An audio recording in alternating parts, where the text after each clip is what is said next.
Hi, Michelle here, Thrifting 101. Welcome back to my channel, and if you're new, welcome to my channel. Glad you're stopping by. I didn't expect to be doing another video quite this soon. This is quite spontaneous. Today's the day we decided to clean the attic. It's been a mess since we moved here. All the previous owner's stuff was still in there, and I did find some goodies, and I wanted to share them with you.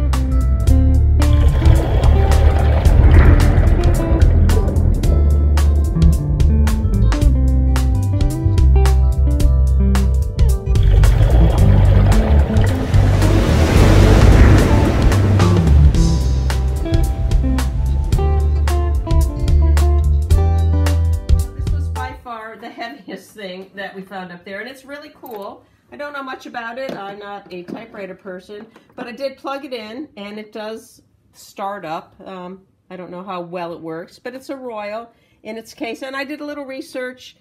I'm not sure the condition again, but I think I'm going to list it for about $35. I think that's a really fair price. In the case is a very heavy. There's another old typewriter up there, a Smith Corona, and this one's a manual, and it seems to be in fairly good condition. It has the original ribbon, and the funny thing is, in my last video I was talking about the difference between Bakelite and Lucite, and these are actually Bakelite keys. So I would date this, I don't know, maybe the 30s, I'm not sure. I have to do a little research. I'm not even sure what I'm going to list it for, but I'll probably put it on Facebook Marketplace because to ship this would be a fortune.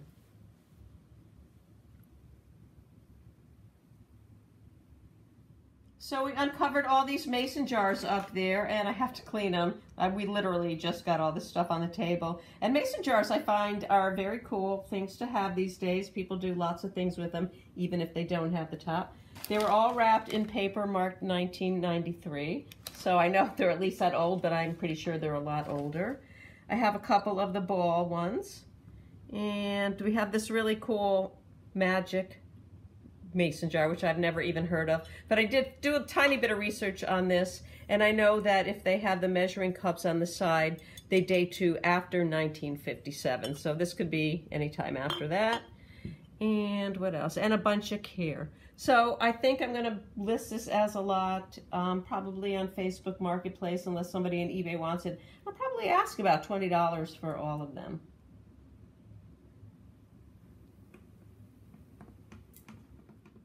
All of these Popular Mechanics date back to 1990, and here's some of the cars that were out that year, so they were kind of fun to look at. I don't really know if a bunch of Popular Mechanics from 1991 are worth anything, but we had a good time looking at them. Or actually, they're 1990.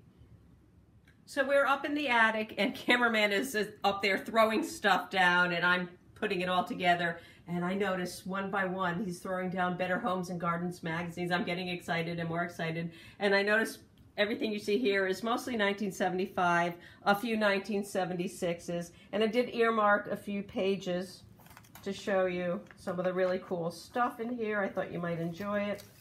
This is one of my favorites right here.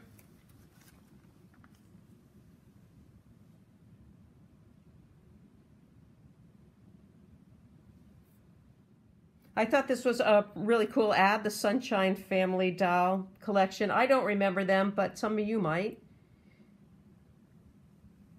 And I noticed on this page here is Cristal d'Ars, which I find quite a bit of. So I thought that was an interesting ad there.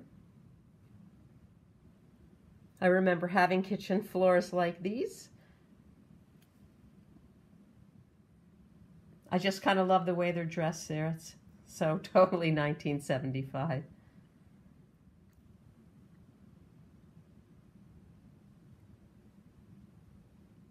I thought this was a really cool Maxwell House ad, and Maxine over here, I could swear she's Vivian Vance.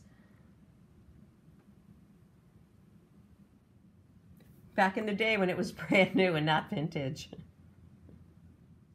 Even Mikey liked it. Who can forget Mikey and those wonderful Life cereal commercials?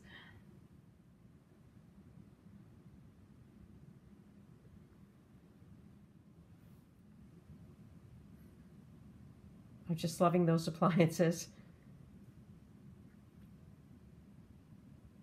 So this magazine is 1962, says right there, and this was what was in style back in 1962. It seems like there's 3 to 5 cigarette ads in every single one of these magazines, so I thought for old nostalgia's sake I would throw one in. I remember the Little Eves. That was the big woman's cigarette back then. This magazine dates to 1975, but ooh, they were looking into the future. I think I'm going to have to take a couple of minutes and read this article. See how much of it actually came true.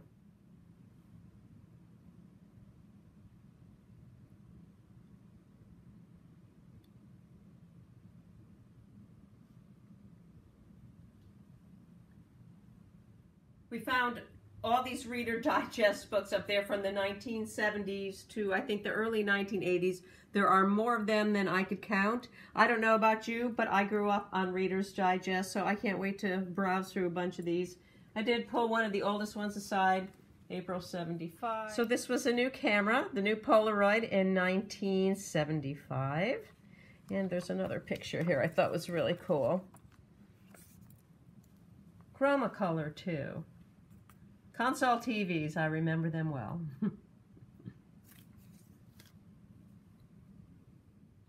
I brought this bin down and opened it up, and immediately I thought of Mrs. Stonehome and her videos. I'm sure a lot of you watch her videos. If you don't watch them, she loves her Christmas stuff. And this is just totally full of vintage Christmas wrapping paper. So I was really excited. This, I think, is my favorite one right there. And even if some of it isn't so vintage, I got a whole bunch of wrapping paper for Christmas time. And some bows, too. It's pretty nice. I also found this bed sheet upstairs. I think it's a bed sheet. And it reminds me of my childhood. I had bed sheets like this, and it's so nice and cozy and well worn in. But it's in great shape, and I'll probably use it as a tablecloth. I think it'll make a great tablecloth. I hope you enjoyed our impromptu video of cleaning up the attic. I'm kind of exhausted now, so I think I'm going to go do some reading of those Reader's Digest books and peek again through the Better Homes and Gardens. I'll see you real soon with the new video. Thanks again for watching. Brand new for $25. What? And I think I earmarked, oh yeah, right here. This new TV. I think we're going to have to redo that. Walk through the 1975 Better